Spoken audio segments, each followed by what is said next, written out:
तुम अब तक आए क्यों नहीं? ट्रैफिक में फंसा हूँ और 2 घंटे लगेंगे। पापा से कहो अपने दामाद का इंतजार करें। ओके। बस पहुंच रहा हूँ। हेलो। शॉक लगा क्या सुबह लक्ष्मी जी? इरिटेट मत करो बनी जी। ठीक है, इरिटेट नहीं करता तुम्हारे पापा से। पहले ही लो शुगर का लोचा है, मिठाई मत खाओ। मेरे मम्मी पापा ऐसे ही बात करते हैं। ओह, तो ये है वो। मेरी हालत उस चूहे जैसी थी जो शेर की गुफा में साइट सीइंग करने जाता है। मैंने अपने दोस्त से कहा कि उसकी बेटी का रिश्ता इससे तोड़ दे और मैं इसे अपनी बेटी दूं। समीरा आपकी बेटी है, पता नहीं था। पता होता तो यहाँ नहीं आते, यही ना?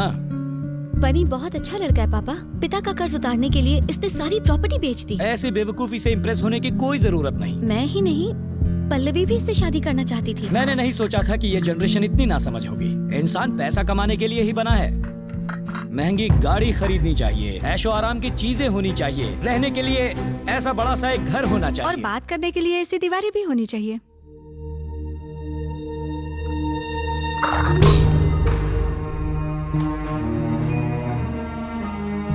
मेरे हाथ से छूटकर ये चाय का कप गिर गया। अपनी माँ से कहो कि इसे साफ कर दे। तुम क्या कह रहे थे? आपको बनी क्यों नहीं पसंद है पापा? मैं समझ नहीं पा रही। लड़का जवानी में दारू पिए, सिगरेट फूंके या ड्रग्स ले, मुझे कोई प्रॉब्लम नहीं। हम उसे रिहैबिलिटेशन सेंटर भेजकर उसका इलाज करवा लेंगे। लेकिन इस लड़के की बीमारी का कोई इलाज नहीं है। कौन सी बीमारी? अच्छा बनकर भलाई करने की बीमारी। ऐसे लोग अपना सब कुछ दान करके जिंदगी भर फकीरों की तरह रहते हैं। समीरा वैसे ही बहुत प्रॉब्लम्स है। तुम्हारे पापा से बहस नहीं करना चाहता। तुम मुझे चाहती हो तो मेरे साथ चलो, मैं तुम्हें इसी वक्त अपने साथ ले जाऊंगा। शाबाश। तुम्हारे पिता के मरने के बाद भी कोई उनके बारे में कुछ नहीं कह सकता और तुम मेरे सामने ही मेरी बेटी को ले जाने की बात कर रहे हो। क्या यही है तुम्हारी वैल्यूज? तुम सिर्फ ढोंग करते हो। तुम शायद नहीं जानते, तुम्हारा बाप एक बहुत बड़ा चीटर था। उस वक्त अगर हाथ में चाकू होता तो इसका खून करके शमशान पहुंचा देता और खुद जेल की सलाखों के पीछे होता। मेरा बाप नहीं, मेरे पिता का ही है। अगली बार उनका नाम लेने से पहले 2 बार सोचिएगा। आजकल तो मैं उनका नाम दिन में कई बार लेता हूँ बेटा, ये सोच कर कि कैसे उन्होंने मुझे टोपी पहनाई। वो मदद करना जानते थे, किसी को फंसाना नहीं।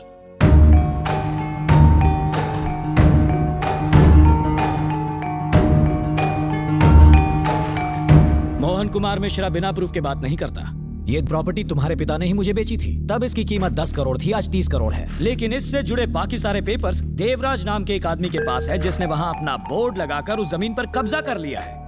जब तक मैं तुम्हारे पिता से इस बारे में बात करने पहुंचता, वो इस दुनिया से चले गए। तुम इन पेपर्स को रखकर मुझे मेरे पैसे लौटा दोगे, ये सोचकर मैं तुम्हारे घर आया था। एक ऐसा आदमी जिसे अपने सगे बाप की मौत से ज्यादा फ्लाइट रेट जरूरी थे, वो मेरे पिता के मरने के बाद मेरे घर क्यों आया, मुझे सलाह क्यों दी, यह अब मेरी समझ में आया। उस वक्त तुमने हरिश्चंद्र की तरह अपनी सारी प्रॉपर्टी लोगों में बांट दी और वो बेकार के शेयर्स रख लिए। अब तुम ही बताओ, मुझे ऐसी जमीन बेचने वाले तुम्हारे पिता महान हैं या अब तक इस बारे में जिक्र तक नहीं करने वाला मैं महान हूँ? जाओ और जाकर शादियां अरेंज करवाओ और चिल्लर कमाओ। वैल्यूज पर प्रवचन देने की कोई जरूरत नहीं। तुमने इतना सब कुछ ये सोचकर किया कि तुम्हारे पिता को कोई गालियां ना दे। अब मैं गालियां दे रहा हूँ, क्या करोगे तुम? लौटाओगे मेरा पैसा? लौटाओगे क्या?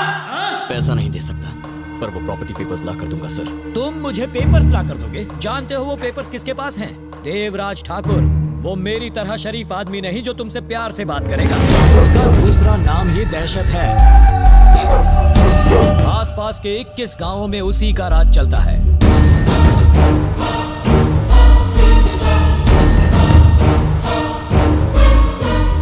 गांव के लोग उसे देवता मानते हैं। हजारों हथियारबंद लोग उसके साथ रहते हैं। देवराज ठाकुर इंसान के रूप में एक जल्लाद है। जैसे बात करने के लिए लोगों की जबान चलती है, वैसे बात मनवाने के लिए चलता है उसका खंजर। उसकी इजाजत के बिना एक मक्खी तक उसके घर से निकल नहीं सकती। तो वहां से 30 करोड़ की प्रॉपर्टी के पेपर्स कैसे निकालोगे? भले ही रावण के 10 सर थे, उसके साम्राज्य की राक्षस रक्षा करते थे। अशोक वाटिका कहाँ थी किसी को नहीं पता था, लेकिन वहां पहुंचने के लिए भगवान राम ने रास्ता ढूंढ ही लिया। मैं वो पेपर्स लेकर आऊंगा। आज से ठीक 4 हफ्ते बाद उस लैंड का मुआयना करने बैंक ऑफिसर्स आएंगे। तब तक पेपर्स ला पाओगे? हाँ, ले आऊंगा। ठीक 4 हफ्ते बाद। 1 महीना। आज 21 तारीख है। अगले महीने की 20 तारीख तक। अभी दोपहर के 12 बजे। अगले महीने की 20 तारीख को पेपर्स ठीक 12 बजे आपके हाथों में होंगे। अगर तुम पेपर्स ले आए तो वादा करता हूं तुम्हें अपना दामाद बनाऊंगा। मेरे पापा की तस्वीर पर हार चढ़ाना पड़ेगा और सॉरी कहना पड़ेगा।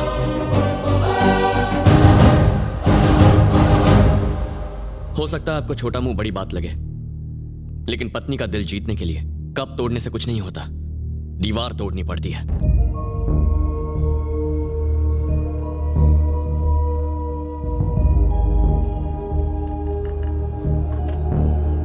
तेरे पिता ने नुकसान उठा के वो जमीन बेची। मोहन कुमार ने अपनी मर्जी से खरीदी। अब तेरे पिता दुनिया में है नहीं, इसलिए वो तेरे पिता को कुछ भी कहें क्या फर्क पड़ता है? रमेश, ये क्या कह रहा है तू? मुझे फर्क नहीं पड़ना चाहिए? हाँ, ऐसा होता तो मैं अपनी 300 करोड़ की प्रॉपर्टी छोड़ के आता, खुद को कंगाल बना लेता। तू साइन कर पाया क्योंकि वो पेपर्स तेरे पास थे, लेकिन ये पेपर्स किसी और के पास हैं। तू लाएगा कैसे? सब तेरे पिता की बहुत इज्जत करते थे, सिर्फ एक आदमी को छोड़कर, और वो है मोहन कुमार मिश्रा, बिजनेस खोपड़ी वाला। उसने अगर कुछ गलत कह दिया तो क्या हो गया?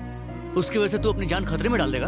भगवान राम अगर ये सोचते कि सिर्फ एक आदमी ने उनकी सीता के साथ अन्याय किया है तो सिर्फ लव और कुश उन्हें भगवान बुलाते, लेकिन आज सब भगवान मानते हैं। वैसे ही मेरे पिता को 100 में से सिर्फ 99 लोग महान कहें ये काफी नहीं है। 100 के 100 लोगों को कहना चाहिए, भले ही 100वां आदमी बिजनेस खोपड़ी वाला मोहन कुमार मिश्रा ही क्यों ना हो, उसे भी ये बात माननी ही पड़ेगी। अगर तू मेरी कुछ मदद कर सकता है तो बता, क्योंकि मैं पीछे नहीं हटने वाला हूं। अरे रुक, बताता हूँ।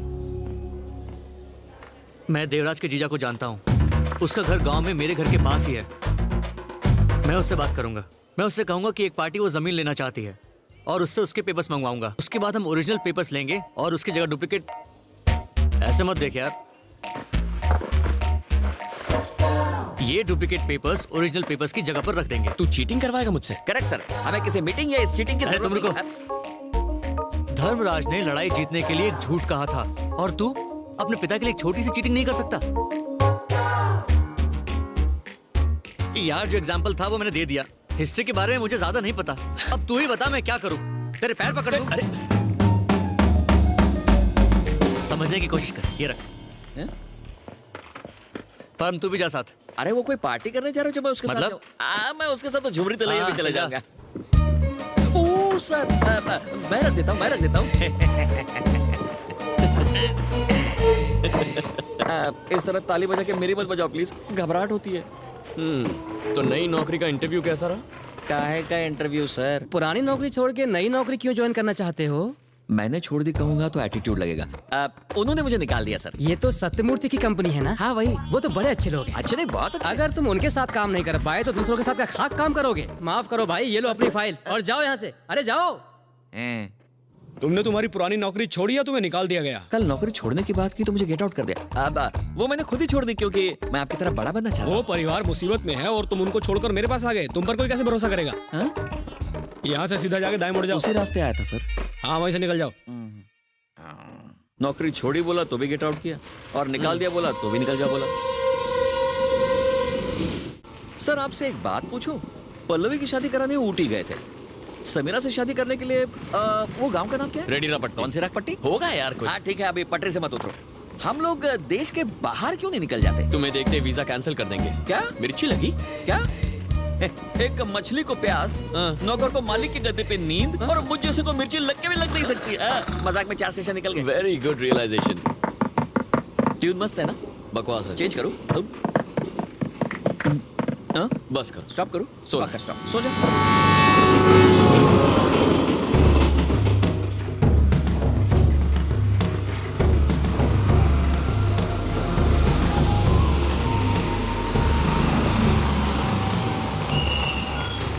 रेडीरापट्टी आ गया, उतरो उतरो।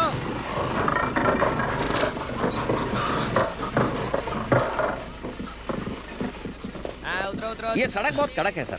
गांव जाती है सीधे हॉस्पिटल। परम, दम घुट गया यार। क्या सफर था? ये इंग्लिश वाला सफर था। रास्ते के बीच इतना बड़ा ये तो सर्किट है। हैं? मुझे मारने के लिए इतना बड़ा लकड़ा? सुनिए, हाँ? ले लीजिए साहब, इसका तो अचार में डलेगा। ये लोग सिग्नल पर नहीं रुकते, इसको देख के क्या रुकने वाले हैं? हो सकता है 100 में से 99 ना रुके, पर कोई एक तो रुकेगा। यही काफी है। एक्सीडेंट से सिर्फ कार, बस, बाइक को नुकसान नहीं पहुंचता, पूरा परिवार तबाह हो जाता है। सड़क के बीच में एक बाम्बू पे लाल कपड़ा लगा दिया, कब तक टिकेगा ये? पता नहीं लकड़ी कब टूटेगी, पता नहीं कपड़ा कब फटेगा, लेकिन तुम मेरे हाथों अभी पिटोगे। चलो। ओहो,